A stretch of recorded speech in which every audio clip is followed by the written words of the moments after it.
and now we've actually got three on one, be self-sustainable. Do you know what I mean? You're trying to produce enough food. Oh no, that is it though. Right, so welcome everybody. My name's Karen Dodd. Hi. Oh, thank you, Jazz. Big kisses from Jazz. So also known as Kizzy. I'm the founder of the Freedom Network. So to those who haven't met me, I know many of you. And I also organise these Uprise and Shine events. This is our 8th event. And it was going to be the last, but driving in this morning, I thought, no, we're going to do another one. Because I've got a life. This takes over my life. The last 3 years, I've just devoted it to the Freedom Network, and thank you. So I have got a life, so I need to live my life a little bit. But what I've decided to do is have the events here, rather than go around the world doing them. Because I've got a team here; they can sort out all the stuff. It's really hard doing these things. It's really, and we don't get paid. You know, this isn't my job. Everything, all the people that run these events are doing it voluntarily. Yeah. Oh, kissy kisses. I love kisses. I haven't had any for a long time, so I love kisses. I've been too busy.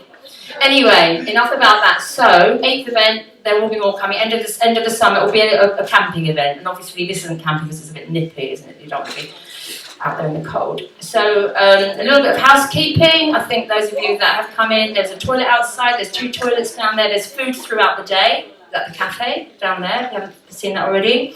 We've got workshops and stalls. If you come out this building, turn left and go into the classrooms, then you've got all sorts of stuff going on there, okay, workshops and stalls. The workshops are mini workshops, so it's not like one room with lots of things going on, it's just people with the stalls that are telling you what they have to bring, basically. We do have the first speaker I'm going to introduce you to is Adam, who is here in the corner, and he's going to talk about blood.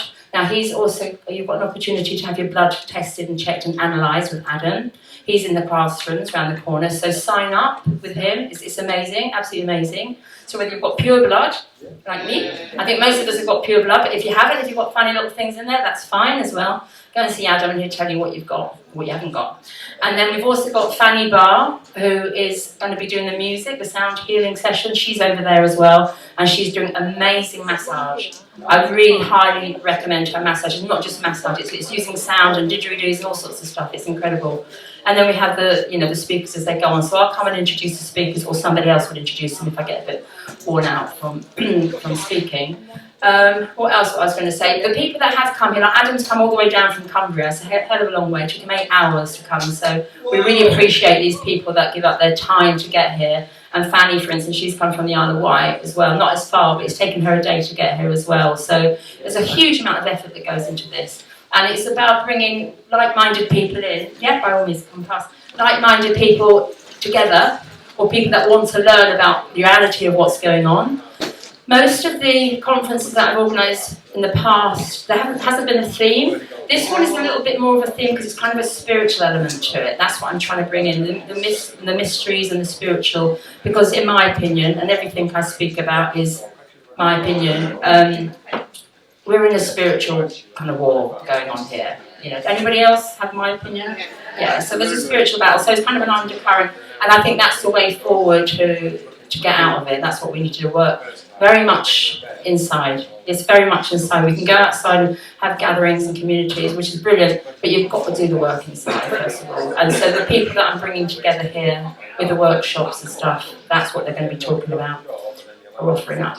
Okay, so I think that's more or less all for me. If you've got any questions, then come and see me. You'll meet the organisers or the directors of Hope if you don't know them already. That's Sadie, Katie, Joe, Matt. They're mooching around. They're not here, I think. They're still setting things up. They'll be closing the conference tomorrow. But if you want to see them and speak to them, just grab them, or me, or anybody. So have a brilliant weekend. Have I missed anything? Food, have I told you about the food? Told you about the toilets? If there's a fire, I suggest you leave slowly.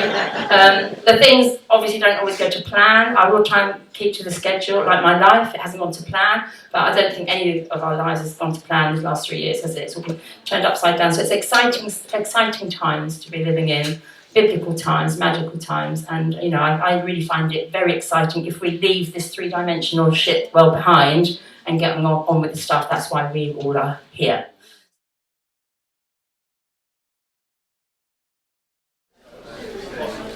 So we have arrived here this weekend to try to get another perspective on the world. And some of you know these days that I'm sort of, more down the conspiracies, truth angle and all of that. And yet, as Karen said earlier, we've got to get also back to the wider perspective and look at what some would brand a spiritual dimension. But for me, Unexplained Mysteries, right, that's really where I began. Because it was getting involved with investigating all kinds of phenomena that we're going to have a look at today that made me very quickly realise, and you won't believe this, will you? We're not told the whole truth about anything. So that's strange.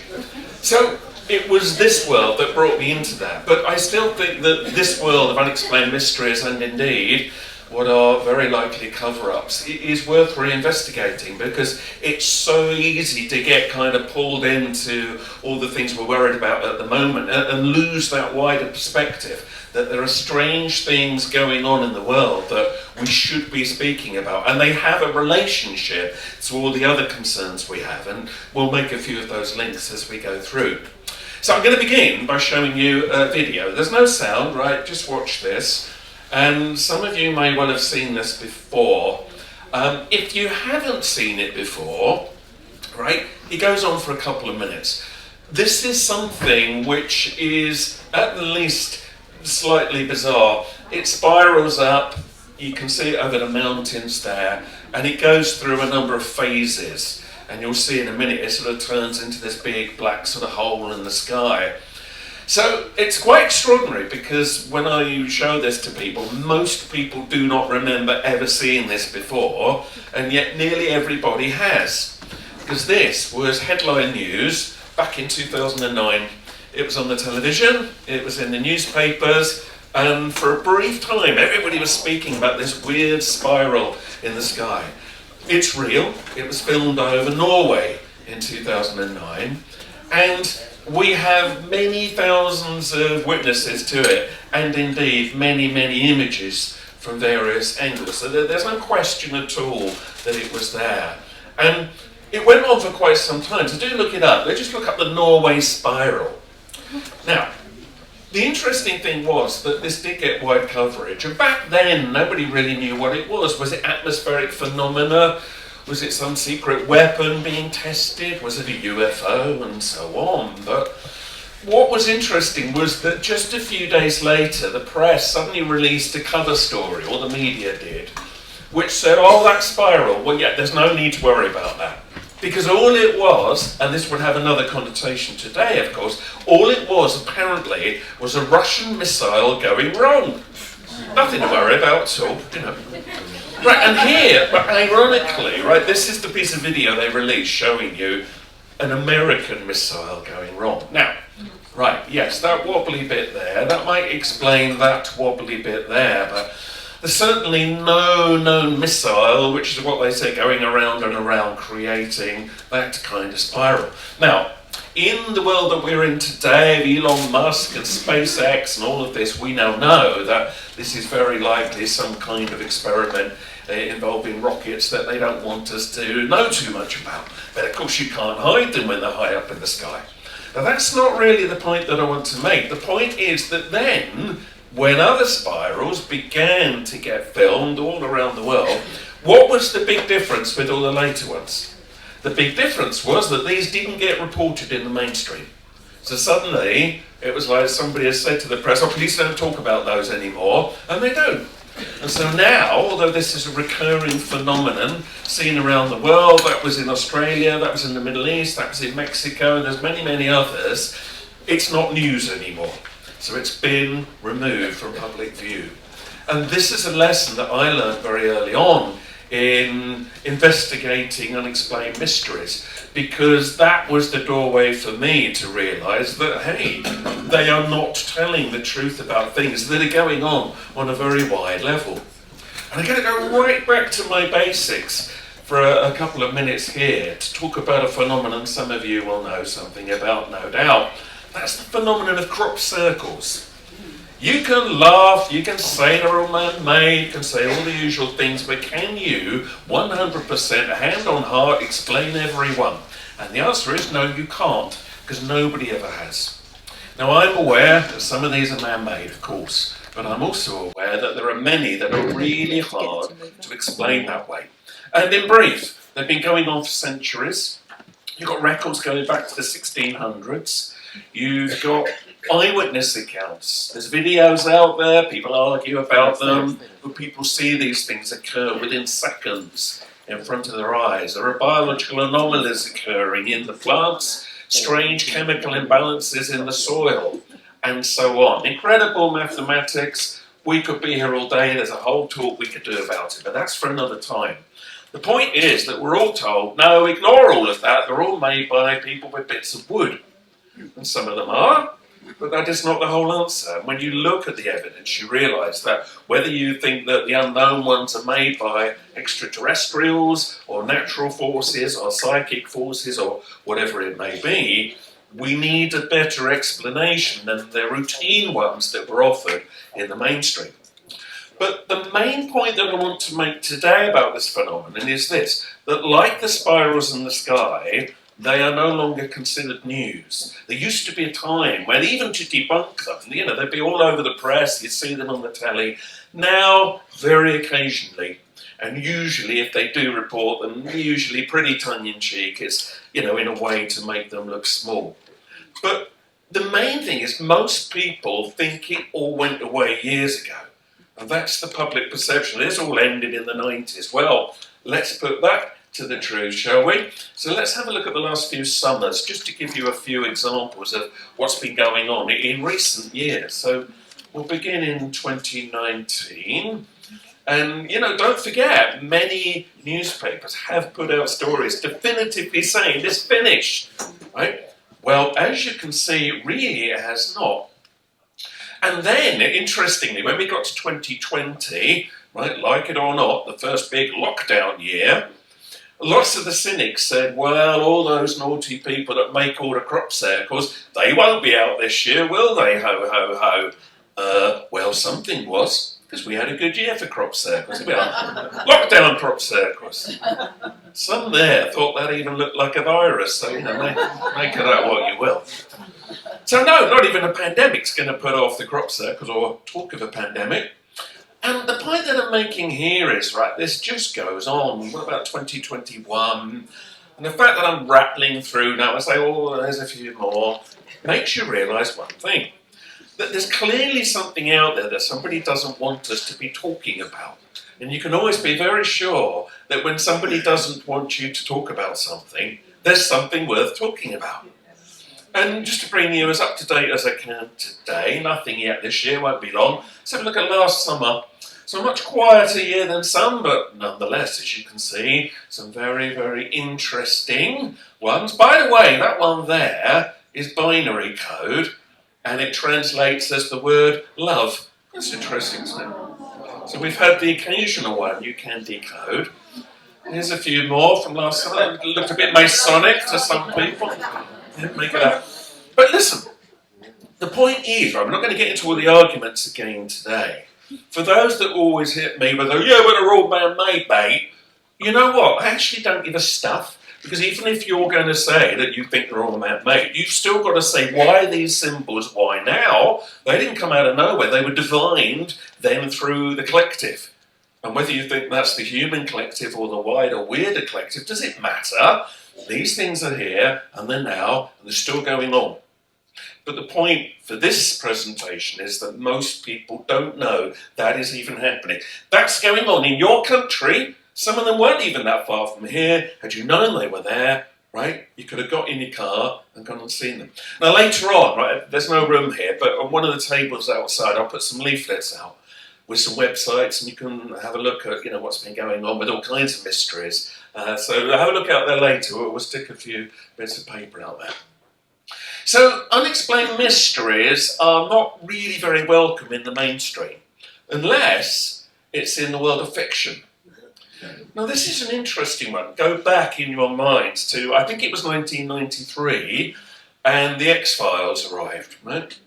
And have you noticed, in the old days, if you used to start talking about spooky things, people would whistle the theme tune to the Twilight Zone, yeah? now they'll whistle the theme tune to the X-Files to you. That's kind of quite interesting, because what the X-Files did, and if you remember this, was it really did put unexplained mysteries and the paranormal back on the map. And suddenly everybody was talking about it purely because of a fictional television program.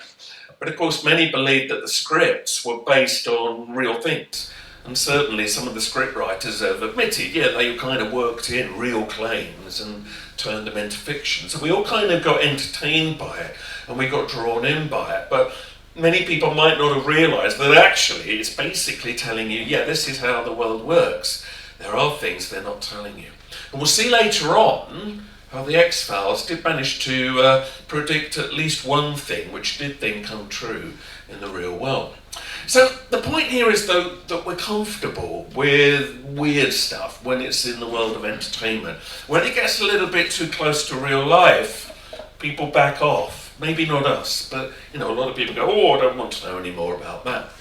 But there's some unexplained mysteries that we're really comfortable with, because they seem easy enough to understand, or they're quite entertaining. And let's have a look at a few of those to open up with. So what about, for instance, the Bermuda Triangle? You've all heard of that, haven't you? Everyone's heard of the Bermuda Triangle. And that's an interesting point, because they've heard about it, they know vaguely that it is this sort of area, would you believe, near Bermuda, and would you believe, roughly triangular, where over the years there's tales of ships going down, aeroplanes going missing, strange UFO sightings. Weird stuff does seem to occur there. But you'll see this talked about openly on like Channel 5 or something like this. They've run a number of documentaries about the Bermuda Triangle because they think they have a reasonable explanation, or reasonable enough that it's comfortable to talk about it. And what they will tell you is that, well, what's causing all the trouble here is the weather. Now, it is true, right? It is true. You get these big holes appearing in the clouds in this part of the world, and they do create very powerful downdrafts. So could it be that's generating sort of something which is sinking ships, pulling down planes? It's possible. Even some of the strange light phenomena, it could be meteorological. But then there's tales that don't quite fit with that, and that's never really addressed. One of the tales we've had on a number of occasions in this part of the world is missing time. So people go offline, and they go off for a few hours, a nice little light aircraft, and then they come back, and when they get off the plane, everybody looks at them in shock and says, where the hell have you been? Because they've been gone for days. But on their watches, they've only been gone for a few hours. There's things like that that then seem to stretch it if you're going to say, well, that's just the weather doing it. But it's good enough. It's good enough for the mainstream to say, yeah, we don't need to think about this too much. We can admit to this mystery going on. And here's another popular mystery that people are happy to talk about and have a little chuckle about. And that's the world of mystery animals, like Bigfoot, or maybe the Yeti, which might look like that. And we all love it, don't we? Even around here, we've got the Sussex Puma. Anybody here ever seen the Sussex Puma? So this big black cat. I mean, we do actually know somebody that claimed to have seen it. So we quite like that because it's something a bit unexplained and it seems entertaining. Some of you may have seen the famous film of Bigfoot. And, the skeptics say, well, that's a bloke in a gorilla suit, isn't it? If it is, right, I don't know. I mean, what you then, though, have to say is, but there's lots of other bits of film of Bigfoot and other creatures, the Sasquatch. There does seem to be a race of these strange, big, hairy creatures that very often surprisingly sensible people do see, but we kind of laugh it off and we don't worry about it too much. But the Yeti, now that lives apparently in the Himalayas, and some quite surprisingly eminent or well-known people have believed in the Yeti. The old explorer Sir Edmund Hillary, for instance, was absolutely convinced that the Yeti did exist. There's somebody that might surprise you who has also been on expeditions to go and find the Yeti, and that someone is the actor Brian Blessed. Brian Blessed! He's the Yeti. Yeah. It's funny you say that because I was going to make exactly that point.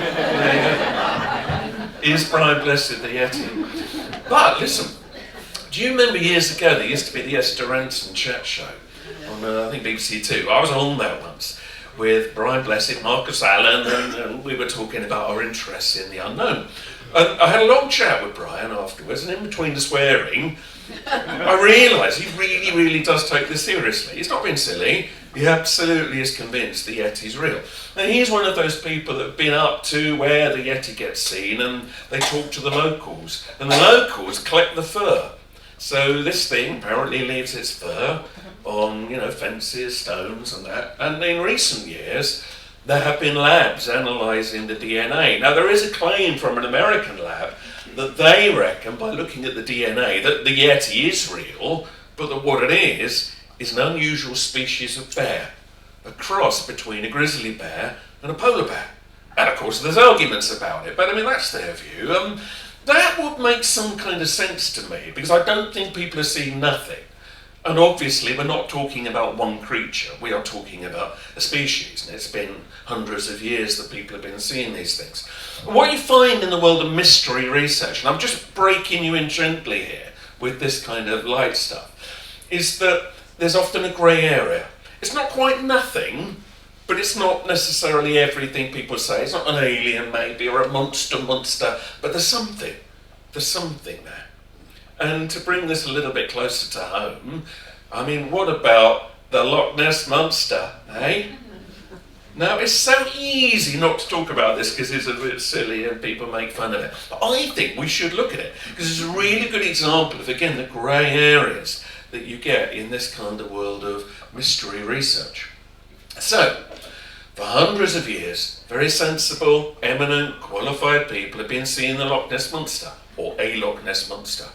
And it is surprising how sensible and intellectual some of them are. So they're not the kind of people who would just make up something. They saw clearly something. This is a famous photograph that you'll often be told is a known hoaxed photograph. But there are people out there who thinks the hoax story is the hoax. But actually that's what they say, so you don't believe in it. But we can say this, that in more recent years there has been serious research into this. So you might have seen back in 2019, they went into Loch Ness and these scientists, they tested the water again to look for DNA that was in the water. Because they said, look, if there is a species down there, it's going to leave traces of its DNA in the water. And interestingly, they declared that what they thought it was giant eels. Now that's a kind of a monster, and pretty impressive. So that in their view, probably what people were seeing were giant eels. So, but again, not quite nothing maybe. However, there are other things that doesn't maybe entirely explain. Back in 1975, a submarine filmed this. And, the skeptics say it's been a driftwood. But others say, you know what, it doesn't half look like a plesiosaur, which we all assume died out with the dinosaurs 65 or whatever million years ago. But could it be there might be a species down in the depths that has managed to survive all those years? And actually, it could be, right? Before you go along with those that say that's impossible, it isn't impossible. Because let me introduce you to the coelacanth. This is the fossil of a fish that was believed to have died out around the time of the dinosaurs. Or at least we did believe that for a long time until we started to find them swimming around. And now we know the coelacanth is alive and well and has barely changed in millions of years. They've even found them in the River Thames. So what that says is when they say nothing could survive that long, yes they could. And you might have thought they died out long ago, but actually not. So we don't know what's down in the depths. We should say Loch Ness opens out to the sea. It's a completely unknown world, and they say we know that much about life under the sea. We've seen hardly any of it, so who knows? So I know this is light, right? But I'm just using this as an example to say, look, there's grey areas, right? Before you allow the skeptics to write this off, let's identify some of the other evidence that you don't hear so much about. But let's move into a slightly different realm. Now, I wonder how many of you have had an experience with this.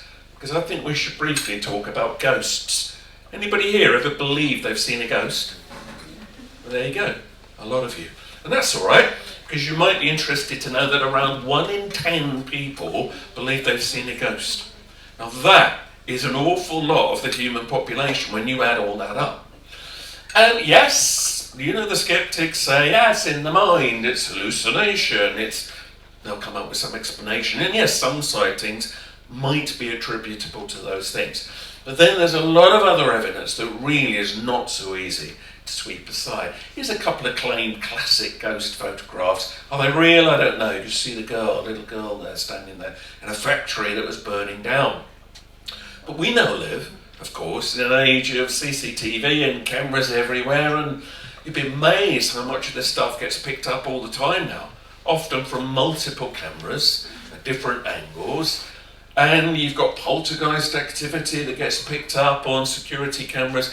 And of course, again, we're told, well, it's all fraud. But there comes a point where you just have to say, it just can't all be fraud. There's too much of it going on.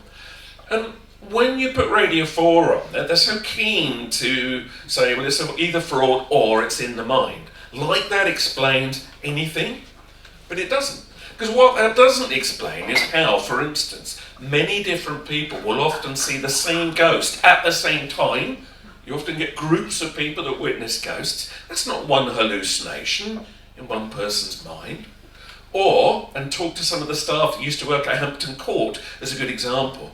You'll find lots of different people will see the same ghost, but at completely different times, never knowing that anybody else had ever seen that.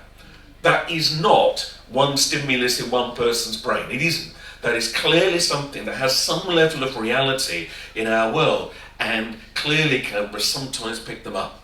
Even if you dismiss the fraudulent ones, there's enough evidence out there that there really is something going on. So what is going on? I mean, are there spirits trapped between worlds, as some believe?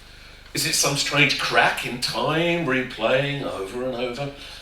It could be all and more of these things. I mean, you know, there's, I think, more than one explanation for ghosts. But it's something that I've researched over the years. I've had my own experiences, quite extraordinary.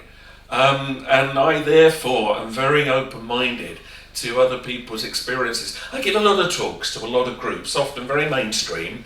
And, of course, when I've stood up here and talked about things like this, they realise I'm not going to make fun of them.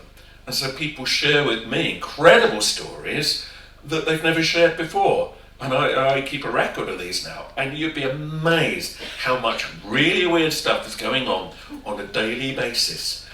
But it's written out of our reality, isn't it? Right? We don't hear about it much in the mainstream. It gets sidelined or laughed at. And that's where it starts to get interesting. But it turns out that you might not even need to be dead to be a ghost. Because, of course, we have things like the out-of-body experience. Anybody here had one of them? Well, there you go. A lot of you. This is something that I think needs a lot more research. And there are people out there doing it now. So if you're not sure, this is where, either during sleep or during a general anaesthetic, very often, interestingly, but sometimes in a waking state, it's like they've suddenly left their body. If they're asleep, it's like they're hovering up there near the ceiling, looking down on their own body. People who have been undergoing operations have suddenly found themselves up there, looking down at their own stomach open, thinking, wow, I can see what's going on. And when they came back and, awoke, they were able to describe to staff exactly what they saw. Now, some people have said you can actually move around in this state. You have no corporeal form. You can go through walls, and they've gone wandering, and they've come back and told, staff again about things they saw in other rooms that they were never physically taken into. And there are people who are awake, who can suddenly find themselves, their body's there, but they're over there looking at themselves, carrying on working or eating or whatever. This goes on more than you think. So it looks like we actually do have the ability to detach our consciousness from the flesh. And I don't know, maybe dying is just not bothering to come back. There's a thought for you. Now, of course, we are told, well, it's all nonsense, and there's no research whatsoever that backs this up. Well, that's nonsense. There's a lot of research. But over the years, there's been an awful lot of looking into psychical phenomena of all kinds, from telepathy to psychokinesis and the whole shebang. And there's enormous amounts of evidence that we do have an existence beyond the body.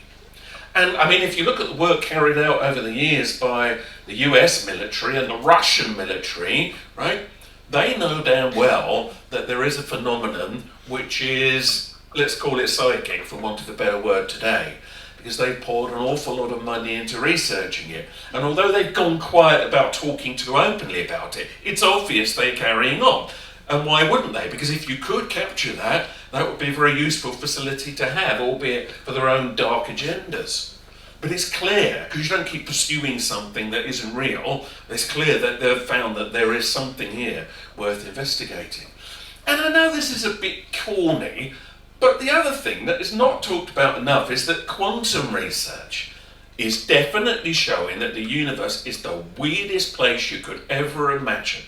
You get down to that tiny quantum level and nothing makes the slightest bit of sense yet to us. It seems almost random, and yet out of this randomness and chaos comes the world that we see around us. What's really fascinating though is that they more or less proved that non-locality, i.e. telepathy, anything like that, is just an inherent part of creation. So if you split up a particle, many of you know this, but in case you don't, and you send one half of that particle millions of miles over there, and you send the other half millions of miles over there, the incredible thing is that no matter what you do to one half or the other, it instantaneously happens to the other one as well. And that means they're linked, right? They're entangled. And that distance means nothing. There's no physical link between them. And then in the next breath, they'll tell you telepathy couldn't exist. And it plainly could exist. And I do believe one day, when the scientists start to come a little bit more clean about this, they're going to realise that this is actually backing up what the mystics have been saying for years. But, you know, here's another thing. Some of you will have heard of Dean Radin. Well, Dean Radin and Robert Jahn, they were professors at Princeton. Robert has gone now, but Dean is still around. And they were effectively beginning from a skeptical point of view. They were interested in psychic phenomena, but they thought, it's probably not real, but let's just put it to the test. And they started to do all these laboratory tests. They would get people in who claimed to be psychic and ones that didn't, and tried to see, you know, can they read people's minds? Can they move objects and so on? And to their surprise, they started to get a lot of very positive results that actually seemed to prove that psychic phenomena might be real. So they kept going, and they thought, all right, we'll do a few more, and a few more, and what was meant to only be a short amount of experiments turned out to be 10 years. When they got to the end of the 10 years, they did what's called a meta-analysis, where you put all your data down and you look at the probability, right? They had to conclude, I think to their surprise, that the probability of all those positive results merely being chance were an incredible 35 trillion to 1 against. Now, if you know anything about odds, right, you should be impressed by that. If that was 1 million to 1, that would still be really, really impressive. 35 trillion is an almost unimaginable number. So that should, in effect, prove that basically psychic phenomena exist, right? End of. And anybody that's had their own experiences, knowing who it is on the phone or, you know, whatever it is, you know this. It happens again on a surprisingly often or frequent basis. So why don't we all talk about this? Why isn't this in the news?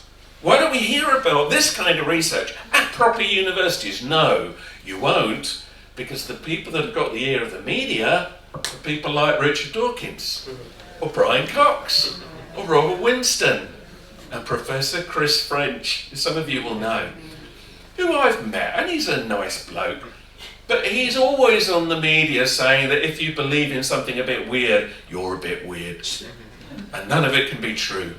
Now the problem with these people is, look, in their own way, they're good scientists. I'm sure a lot of what they say is very interesting and very good, but they are totally closed to the idea of anything that appears to fall outside of this narrow band that they have declared reality. So if it's over there, you don't even look at it. You don't investigate it even, because it can't exist in their view. And what that means is, because they influence the media so much, and not the people doing the real work out there, that in the end you get this false version of the world shown to you, where it edits out anything that doesn't fit the common orthodoxy. And we're seeing that now in the medical world, right? You all know that. but we're looking at the moment in the mystery world.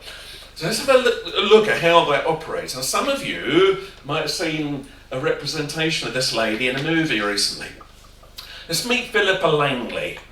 Philippa Langley was one of the key people that went looking for the body of Richard III.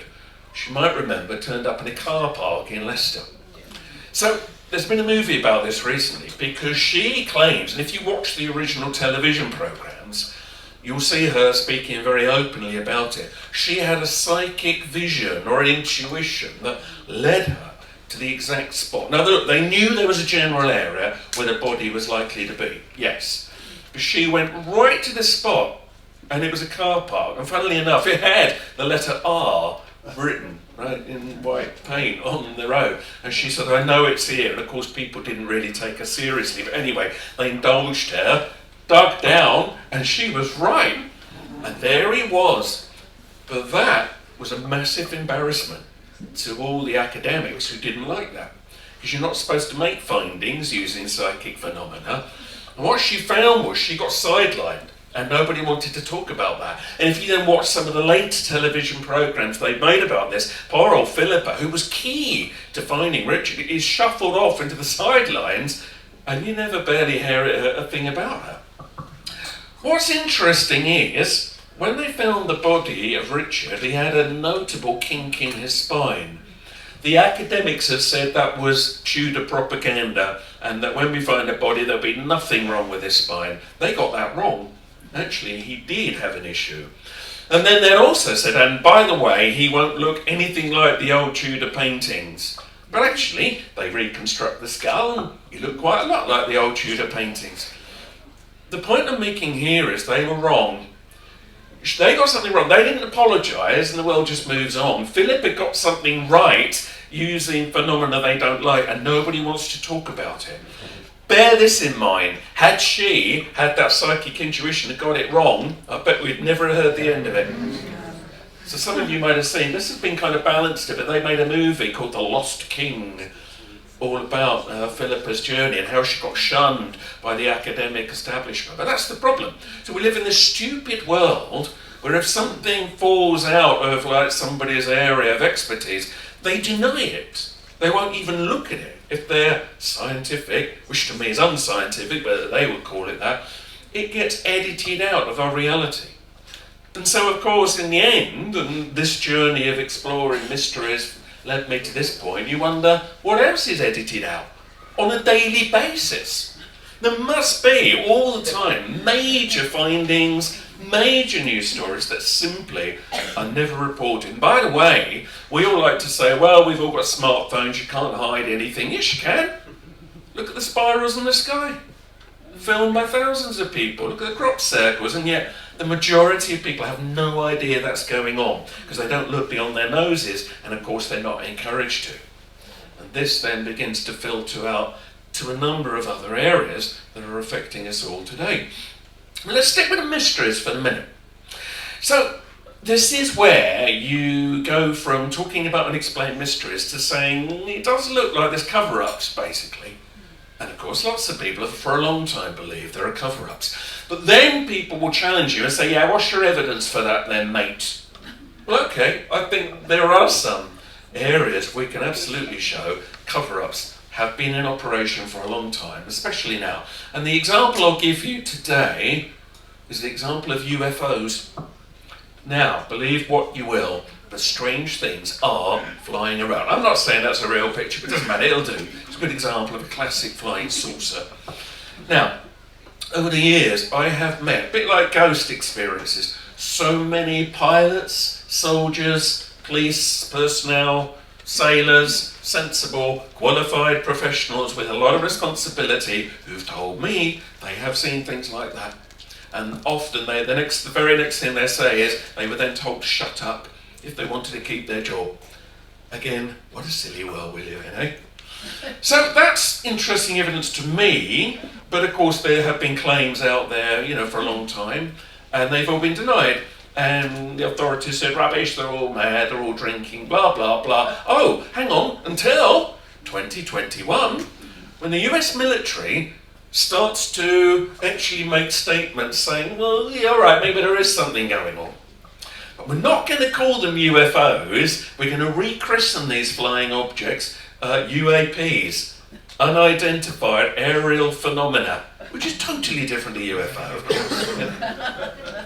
But hey, now this kind of got played down a bit in the alternative world, but I now think this was a bigger deal than we thought. So footage had got leaked out, and it just got to the point they couldn't keep denying that it was real, because it clearly was. So you've got, pilots flying around following these objects, which are doing the most extraordinary things. Speeds, turning angles that nothing that we know of does.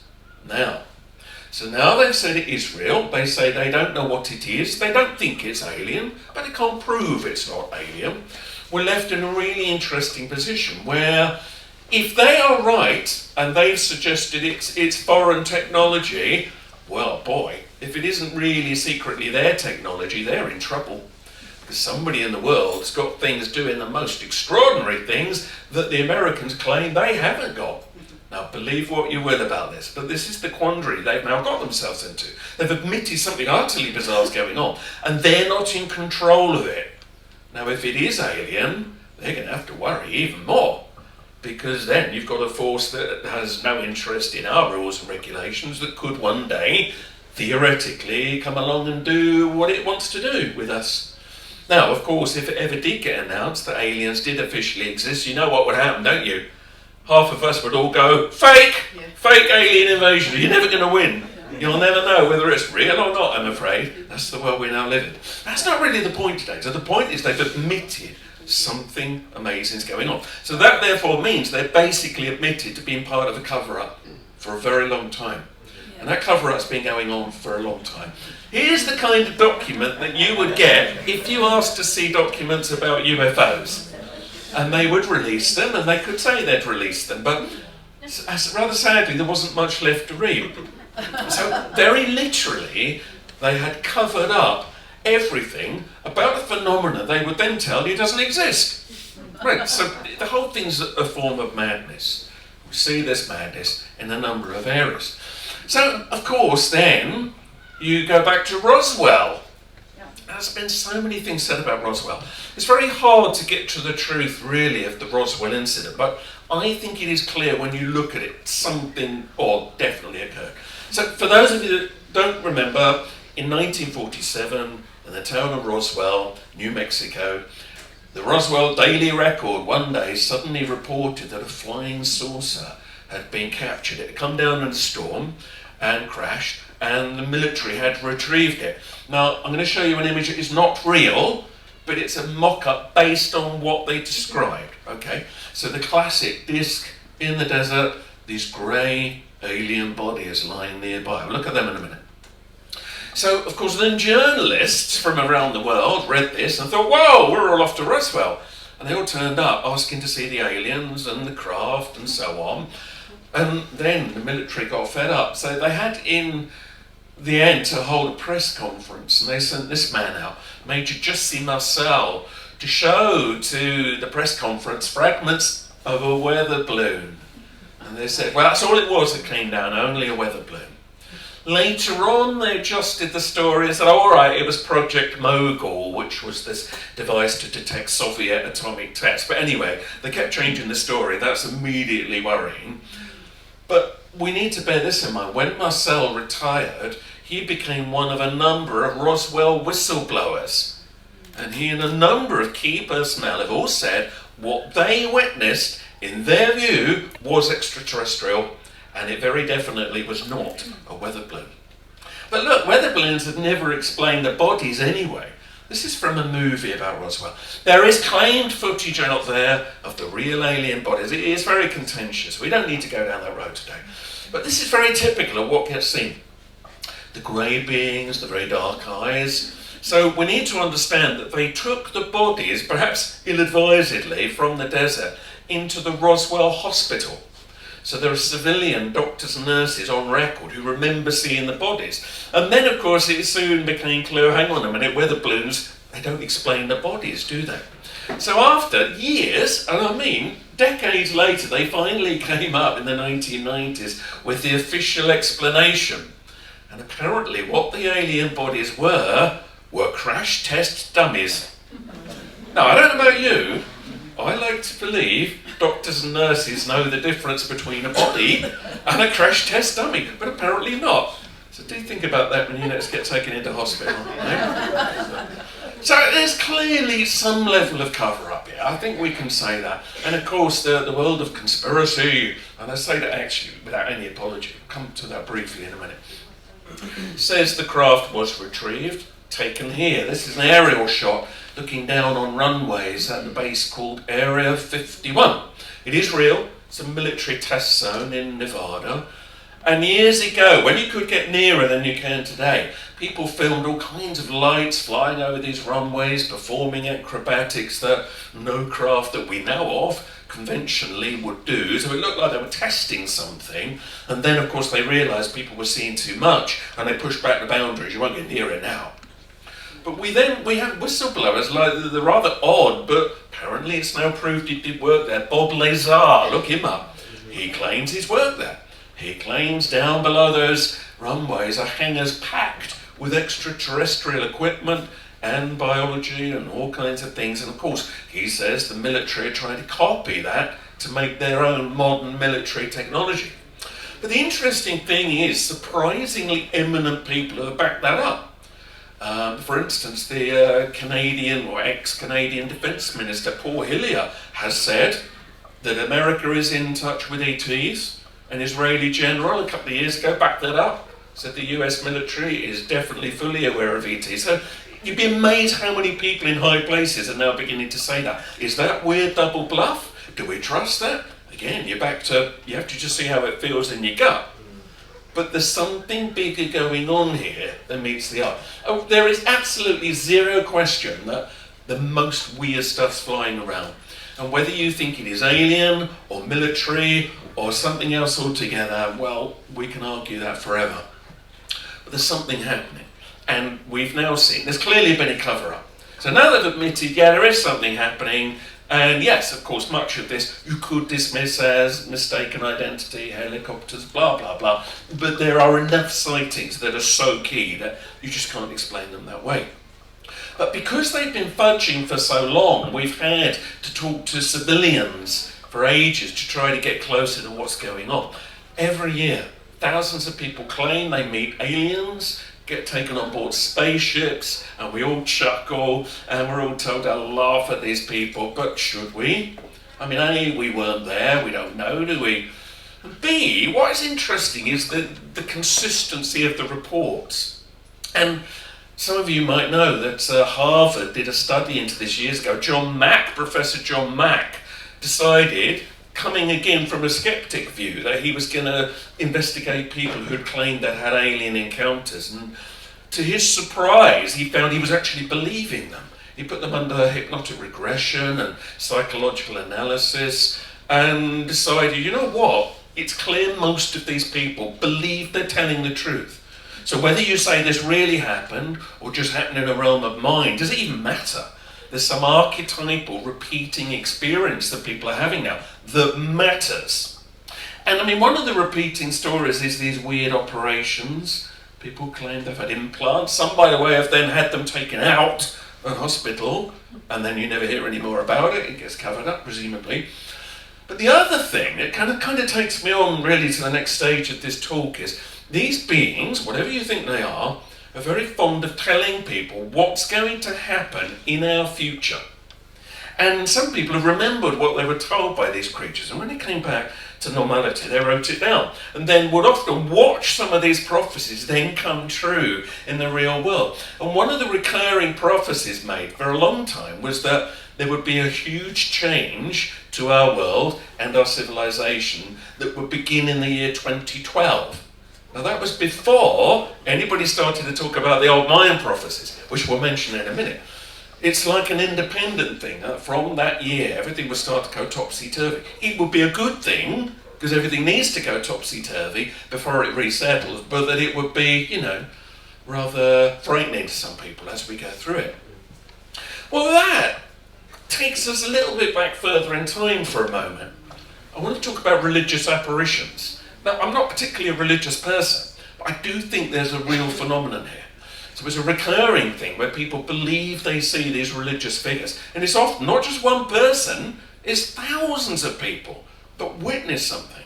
And one of the best examples of that is the Fatima apparitions. So these are 3 shepherd children from a village called Fatima in Portugal. And they claim they had, first of all, visions of an angel, then of a glowing female being that they believed to be the Virgin Mary.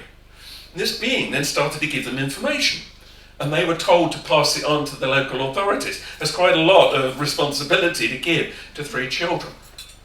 So eventually it became clear there were 3 secrets of Fatima. One was a prediction of a Second World War. So this was during the first, of course. Well, that came true. The second was apparently a prediction of the Cold War and the rise of communism, and that seemed to come true, of course. The third secret of Fatima was very vague, though, for a long time. Cardinal Ratzinger, who's recently passed away as Pope Benedict or whatever, he was one of those who dropped very heavy hints that what it was all about was huge change due to occur kind of now. But then he went very quiet and wouldn't say anything more about it. So a lot of people have wondered about this, but of course the skeptics say, yeah, well, you don't need to worry about the prophecies anyway, because they were just kids, weren't they? So they obviously made it all up. But did they? Well, if you go to Fatima today, which inevitably is now a shrine, there's a window, which they don't show to many people, but it is in there, of what's called the miracle of the sun. Because the children knew nobody was going to believe them, and they asked this being, can you perform a miracle that everybody could see? And surprisingly, the being agreed. They said, all right, bring as many people here as you can, October the 13th, 1917, to this place at Fatima, and I will perform a miracle. And that's where thousands of people claim they saw this light that they believed was the sun, flying around the sky, performing acrobatics, throwing out beautiful colours, doing things the sun doesn't normally do. Now, clearly it wasn't the sun, because if it was, the whole world would have noticed. But I do believe they saw something. And what is so unusual about this encounter is there are hundreds of written accounts, even from non-religious people who witnessed this. And, even more surprisingly, there are photographs of the event. Here's all the people waiting, they've been told to gather. There is a claimed photograph of the object taken from a few miles away. And it does look there like an eclipse, but no eclipse was due that day. So then you start to read about the behaviour of the light and it whizzing around the sky. And you'll notice then up there it started to rain really heavily. So everybody had to put their brollies up. And it was getting so wet that huge puddles were appearing on the ground. Everybody was getting soaked to the skin. And the very last thing this object did, according to the reports, was suddenly vanish over the horizon and then come back and sail really, really closely over the heads of the crowd, who were now completely terrified, absolutely convinced this was the apocalypse. And as it did so, the rain instantly stopped. All the puddles on the ground instantly fizzled into steam, bang, like that, and all their clothes were dry, bang. And what's of note about that is that many people who have claimed to have stood near UFOs have reported that same phenomenon of water drying up. Don't know why, it's something they can do. And of course, if that got reported today, that would go down as a major UFO sighting. That does not rule out the Virgin Mary. I can't speak for that. But something happened that clearly a lot of people saw. Well, what I find is interesting, though, is again you then get these prophecies of change from it, which many people believe in, especially, albeit quietly, in the Roman Catholic Church. And they don't seem to go too loudly about it. So that then, of course, dovetails with a few other things. Briefly back to crop circles, some of you might know, some of them are pointed out by various means that we won't go into today, this ancient cycle of time, recorded by many ancient cultures, most famously the Maya. And the cycle of time, or the Great Cycle, was 5,125 years, which interestingly is a division of the precession cycle, if you know what that is. And so this phenomenon has been pointing this out long before we got to the turning of the cycle, right? And the old cycle ended and the new one began in December 2012. Hence the fuss that a lot of people were saying it might be the end of the world or the beginning of a new world. And a lot of people were hoping they'd all go to the fifth dimension all in 1 minute. Sadly, it wasn't quite that easy. Maybe we are on the road to the fifth dimension, but I'm afraid you don't get a spiritual free lunch, or you have to do the work. So here's a phenomenon that again brings you back to that year, and then you've got the whole Maya prophecy stuff and all of this, which leads some people to think, well, what did they know back in the ancient times then that we forgot? What were they recording? Were they recording wider solar cycles or cosmic cycles? But they seem to know that roughly every 5,000 years or so, this shift occurred. So a lot of people have wondered, were we perhaps given information? There's a whole TV series called Ancient Aliens, very popular. Lots of people believe that humankind was visited thousands of years ago.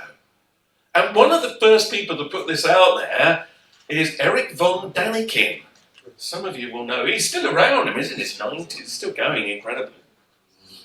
His best-selling book, Chariots of the Gods, was very, very influential. He looked at old carvings, old drawings, and he said, it looks to me like the ancients are trying to describe modern technology, and they didn't have the context for it, so they showed them as sacred objects. And of course the academics laugh at him. They say the man's a fraud and a fool. But I think he asked a few right questions, even if he's not right about everything. I mean, he did wonder, for instance, what are the Nazca lines in Peru? He offered the idea that there might be runways for something, and you can chuckle, well, hey, we don't know why they were made, really. How they were made so straight, and then all the other shapes and the animals, we've no idea how they made them, or even who made them. They'll tell you tribal people made them, like that explains anything, but we don't know who or how or what, so it's still unknown. And to be fair to von Däniken, he also pointed out some of the old cave paintings do not look like the aliens people claim they meet today. And maybe we are still being visited by the same creatures from whatever dimension or whatever planet. Can it be ruled out? No, I don't think it can. And of course that then leads to various theories that these beings interbred with mankind and left, extraterrestrial bloodlines, the reptilian agenda, all of that. It comes from this belief that somewhere in our ancient past perhaps we were visited. But look, putting aside the bloodlines argument, what we can certainly say is that ancient signs and symbols certainly do matter to the rich and powerful. Just take the pyramid, just as one example. A needle would be another very obvious example, but let's do the pyramid today. Anybody that knows anything about Freemasonry will know that they still use ancient Egyptian symbolism to denote power. Drive around London or many other cities and you'll see this woven into the architecture all around you. None of this is by chance. But so the ancient pyramids, there's many mysteries about them. To be frank, like the Nazca lines, no matter what they tell you, we don't really know how they were made. We don't really know why they were made. Were they made by aliens? I've no idea. But I think there's many misunderstood things about the pyramids. But let's put that aside for now. The point is, then you get pyramids all over the world forever. India, Vietnam, China, sometimes different variations on the star, but the same idea. Many, many centuries later, you get the Mayan pyramids and the Aztecs and all of this. So it's something we just keep coming back to. And then what you find is it's so interesting that, power celebrates the pyramid. And of course, this is so obvious, but I've got to show it. The Great Seal of America on the back of the dollar bill. The eye over the pyramid. So it's so corny now, but there's no getting around the fact that they think the pyramid is really an interesting thing to show us. I should say this was originally a Masonic symbol, if you don't know. So this symbol was called the Eye of Providence, created in 1776. And Freemasons say what it represents is the divine being, that's the eye, and often in many old paintings the divine being is shown as an eye in the sky. And the pyramid actually represents the then 13 states of America. That is what the pyramid represents. But of course those of a more conspiratorial mindset say, yeah, but hang on, it's also a statement of power. You've got the all-seeing eye at the top, and the rest of us are all trapped in the pyramid below, except for most people never know they're trapped in it, because they never stop to look at it from the outside. And of course once you do, you realise what you're living in, but most people don't. They never see it and get the context. So there's quite a lot of good symbolism in that. But let's just getting on with pyramids for a minute. We keep building them, don't we? Right, the Louvre in Paris, glass pyramids for no very good reason. Canary Wharf Tower, the heart of a financial centre in England, right? It's got this big glass pyramid on. Now listen, I have never been up there and measured it, but it is said, and I quite like this, I really hope it's true, that if you look at the top of that glass pyramid and then in your mind's eye you follow lines down to meet the ground level of the tower, that apparently then gives you the exact dimensions of the Great Pyramid of Giza. And I do not believe, if that's true, I do not believe that can be a coincidence. Again, they're linking modern power with ancient power. And we see this all around us. I'm just using one example. So signs and symbols matter to the rich and powerful. And mysteries and the esoteric matter to them enormously, but when we show interest, we're told we're all bonkers. Note this, because we're going to come to this point in a minute. And I mean, this is corny again, I know, right? But I'm going to show it to you because it's so good. The London Olympics of 2012, that year again. Did you spot the symbolism? The weird mascots with a single eye and the pyramidal bodies, well, they're basically just walking versions of the Eye of Providence, aren't they? And even the lighting entries follow the same proportions as the Eye of Providence. It's almost like those in power knew, right? Everybody will be watching the Olympics in this year where lots of people believe something big's about to happen. We'll just perhaps subliminally let them know who's really in charge, just in case, in case things do go topsy-turvy post-2012. And it does seem to me beyond coincidence. And then there's other things about the logo. Did it say the word Zion? Blah, blah, blah, blah. Right, make your own minds up. But here's the thing, that there's another symbol we all miss. Right, the owl. Drive around London again, look up, and you'd be surprised how many owls there are. This is an image from a group called the Bohemian Club. They will be known to some of you, but if you don't, go and look them up. So the Bohemian Club was a secret society created in the late 1800s in California.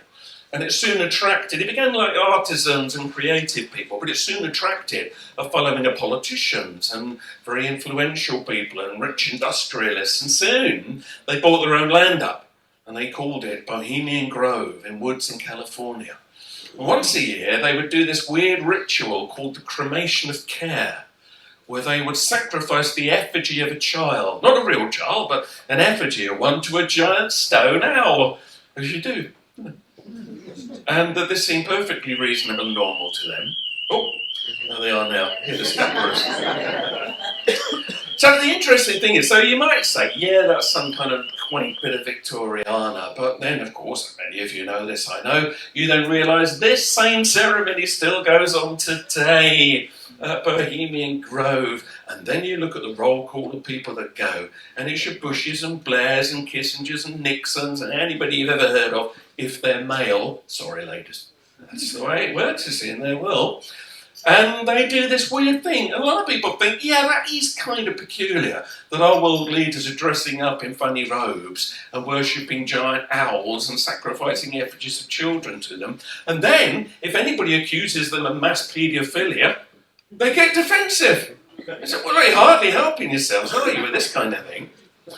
What's fascinating is they do not deny this, right? And they can't deny it because it's been exposed too many times. Some of you might know the author John Ronson, resolutely mainstream, but it's interesting. So in his best-selling book, Them, he describes how he broke into the Bohemian Grove compound with Alex Jones and filmed the ceremony with Channel 4 cameras. If you know where to find it, you'll find the footage online. It used to be on YouTube, I doubt it is now. And you can watch it. And it kind of is a bit like a silly sort of over grand pageant. But the reality is that's happening. And so when they were challenged, they say, "Oh, what are you lot doing? Aren't we paying for this?" They just say, "Mind your own business. We're a secret society. It's nothing to do with you." But other people say, "Whoa, hang on a minute. You don't like it when we start to get interested in the esoteric. But it's all right for you to do this? And all the occult symbolism? And all the darker things that might suggest?"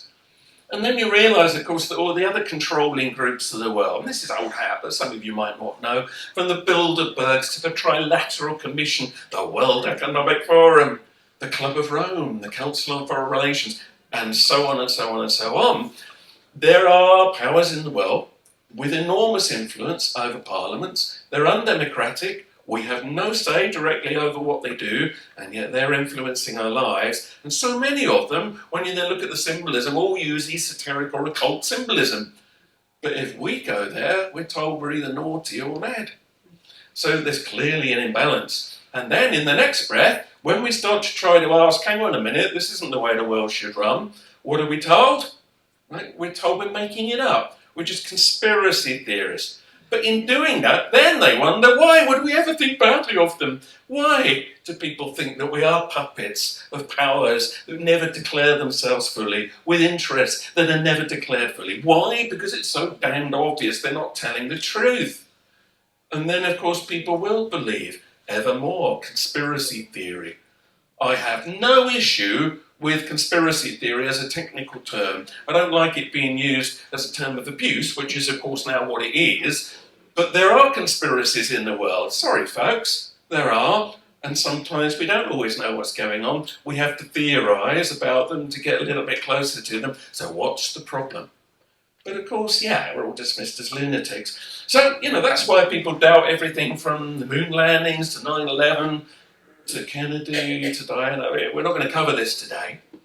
Why? Because there is evidence for all of these things and much more that very plainly we're not told the truth, and there are such glaring anomalies in the official stories that we have absolutely every right to question. Which brings us to where we are today. Oh, isn't it funny that we don't believe the authorities suddenly? In a time of crisis, we don't trust them. Well, why would that be? Could it be because there's a long history of us not being able to trust them and them not telling the truth? And then they condemn people like ourselves for daring to show up somewhere here as all a bit mad and all a bit crazy. But what's interesting is when even relatively mainstream sources try to expose there might be something wrong with, our understanding of COVID or the vaccines, what happens to them? And I thought a salutary lesson was given in the poor story of Andrew Bridgen. Now look, Andrew Bridgen probably used language that could have been better chosen to make his point, and sadly, and this is very annoying, he is apparently guilty of a number of malpractices, but of course they're using that to smash his reputation out. He dared to get up in the chamber, and that's not the time actually, when he got up everybody left, him and 4 people heard him out to say, I'm worried about the link between cardiac issues and the vaccine. Now, he had a right to raise that, right? He's an MP, some of his constituents want him to raise that. And what happened? Vilified, made fun of, and then the Tory party suspended him. That's what will happen if you try and say things that do not follow the orthodoxy. I know you know this, but I just thought that was such a fascinating, such a glaring example. And who else is going to follow suit? Probably not many, because they've learned the lesson, and that was the whole point. But then, so they won't hear out even somebody that is a member of Parliament, and then they wonder why you get people like Piers Corbyn on the streets with a loud hailer, and then they call him bonkers. But people are driven to do that because you have no other recourse, right? You can't even ask sensible questions anymore. You can't even get your MPs to ask sensible questions anymore. So you're basically, left where we are, having to do it another way. And then they don't like it. And they call us mad and dangerous. Notice that word creeping in? So you can sort of draw the thread here between those that believe in anything unusual and the mystery realms, and we began very lightly, didn't we, to where we are today. If you want to know more about my views on this, have a look at my book, The New Heretics, by the way. And it really goes into detail in a way that I hope no longer polarises. One of the problems we've got is that we're forced into polarisation. That's divide and rule. Be wary of it. Seek the truth. Don't polarise. I'll put some copies out later if you're around. Right. Cover-ups. Do they exist? Obviously they do. Here's just a few very mainstream ones. Right. Hillsborough. Weapons of mass destruction. Bank scandals. MPs' expenses. Right, various atrocities revealed, Jimmy Savile, Partygate. These are pathetic, really, very lightweight compared to many other things. But the point is, these have been revealed. It got to the point where they couldn't hold them down, and then they had to admit, oh, all right, yes, there were problems and there were cover-ups. But have you noticed that when they do get exposed, they never use the word conspiracy, even though many of these, there were conspiracies to withhold this from the public. But they don't dare say that, because that would then admit that, hey, maybe conspiracies do exist. So we know there are cover-ups, and therefore we have to ask ourselves, well, yeah, what other cover-ups are going on if they're happening? And then people watch the X-Files. Let's go back to the X-Files briefly. So people watch this, and it's all about conspiracies, and it's all about cover-ups. And they say, whoa, isn't that exciting? But then you begin to think, well, hey, what if this is the way the world works? And of course, there was a brief spin-off series from the X-Files. It didn't last long, and it was called The Lone Gunman. And some of you remember that in one of the episodes of The Lone Gunman, an episode shows an aeroplane hijacked and flown towards the World Trade Center to crash into it 9 months before it then actually happened. And then when it did happen, interestingly, George Bush and Condoleezza Rice and all these people said, oh, we could never have imagined such a thing happening, which is why they did nothing about it. They could have watched it on the telly 9 months before. That should have been a clue. And there had been, we now know, they admit, intelligence reports. And as most of you here probably know or should know, the story of 9/11 we're given by, the mainstream is basically a lie on most levels. No time for that today, but, flip through my books if you're not sure what the issues are, because it's something I've written about at length. So, what's the point here? When mystery is talked about, generally it's jokey, or like X-Files is removed, it's over there, it's entertainment, conspiracy entertainment, or the Men in Black, So the Men in Black movies are very silly, they're quite funny, and all right. But again, you find a level of reality under them. So, if you've seen a UFO or an alien and you start blabbing about it, apparently the Men in Black will turn up. Here is claimed CCTV footage of real Men in Black. So they're apparently very smart, very polite, not loud, but sinister. They're a bit unworldly themselves, as some say. And they can appear in your house, and you don't even know how they got in. And they basically will just come up to you very closely and say, that thing that you keep saying you saw, you didn't see it, did you? And you will never speak ever again to anybody about it, will you? And of course by the end you're going, oh no! Great way of keeping people quiet. In the movies, that's so much easier. They just flash this device at you and you forget everything you saw anyway. But isn't it the case that that effectively is what is going on every single day, right, in our world now? We have our minds wiped every day. I mean, do go and look at W.H. Smith one day. Look at the magazines on the shelves. Look at the absolute madness we fill our minds with. Well, maybe not you personally, but many people do. And it's fun and it's silly, but there's trivia, there's celebrity gossip, and the distractions, whether it be sport or crazy things going on in the mainstream. We get sucked in, and soon we're talking about Freddie Starr eating hamsters.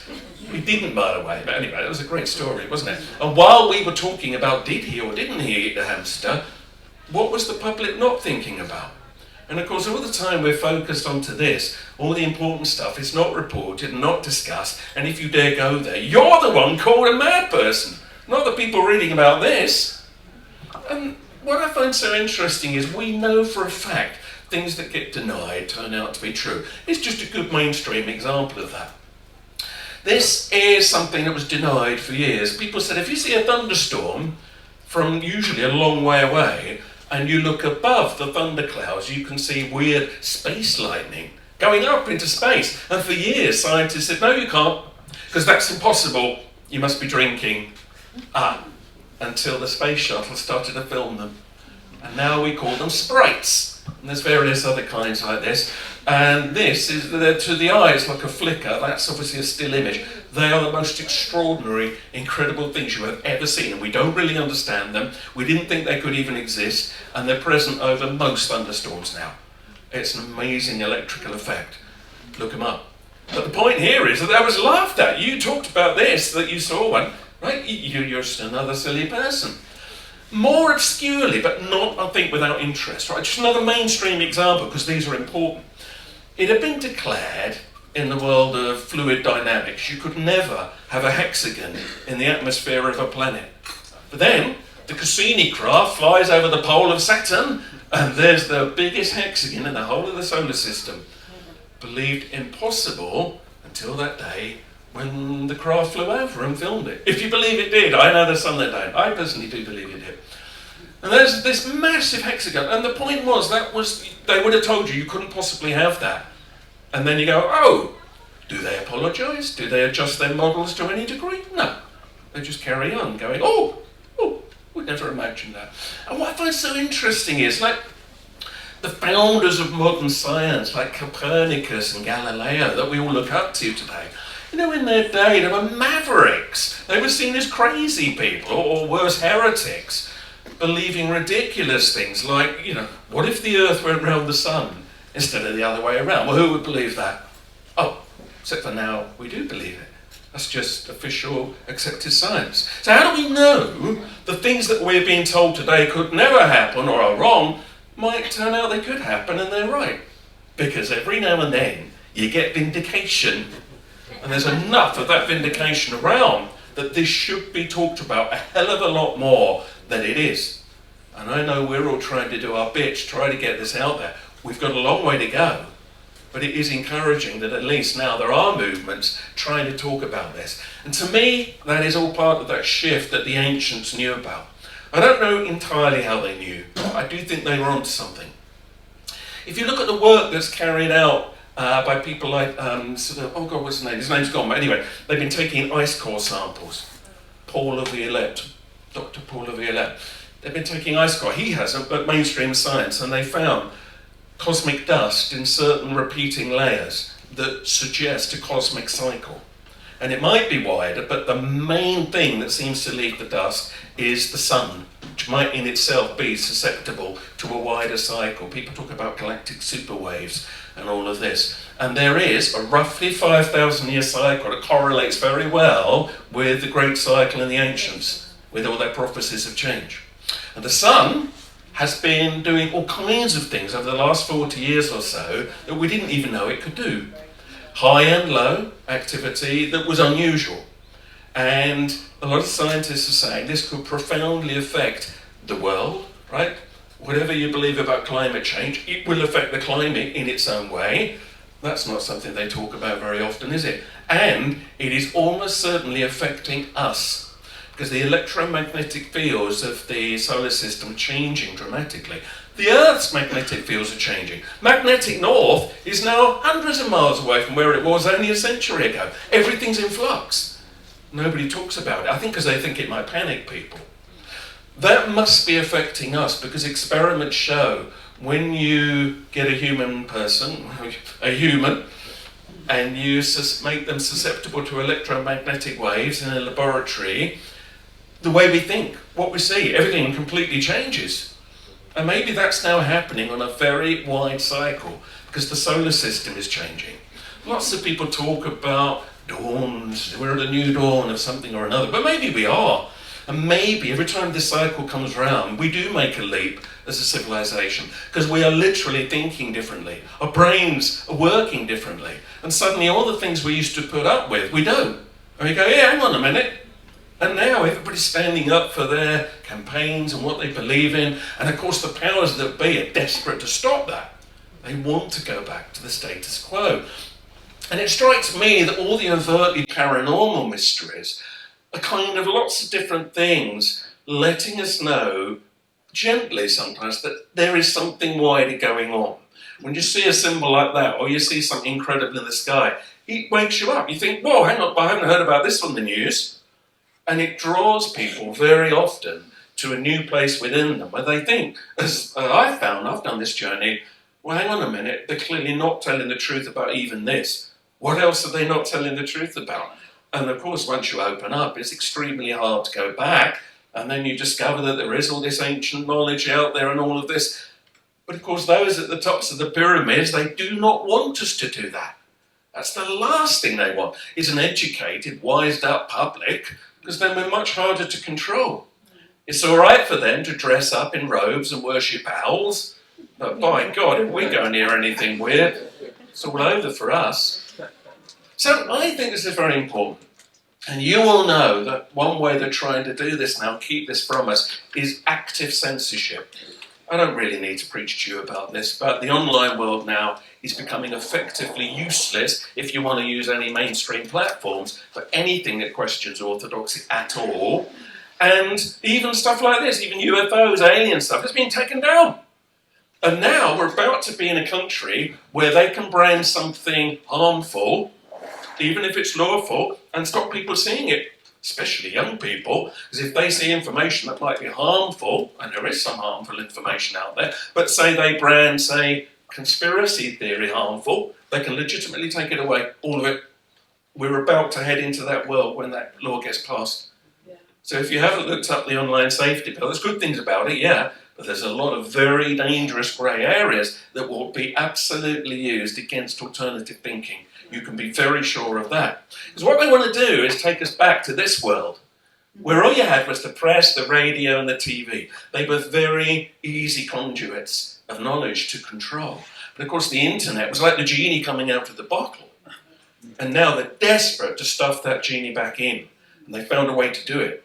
But it's taking along with it so many other things. So yeah, okay, there's some things we do need to be a bit careful of. They're stuffing everything back in. And they just don't want us to wake up, because that would be the worst nightmare they could possibly have. And that is why, for those of us that have woken up, you have to try to do something.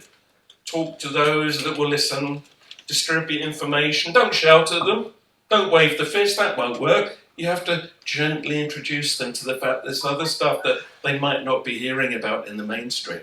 And accept that the way the mainstream will paint you will either be as somebody dangerous, or somebody like this, Scooby-Doo, silly people running around doing Scooby-Doo things. Well, sometimes I have done a bit of that. Haunted houses and all of that. But I think we need to understand that when you look back at the history of people who have explored unexplained mysteries, and indeed then the cover-ups, they have often been shown to be right. Not always, but enough times that when they start to discuss this, we really should be prepared to hear them out. You will be, but there's many people on the outside who are now being conditioned that if you question, you are a danger to society.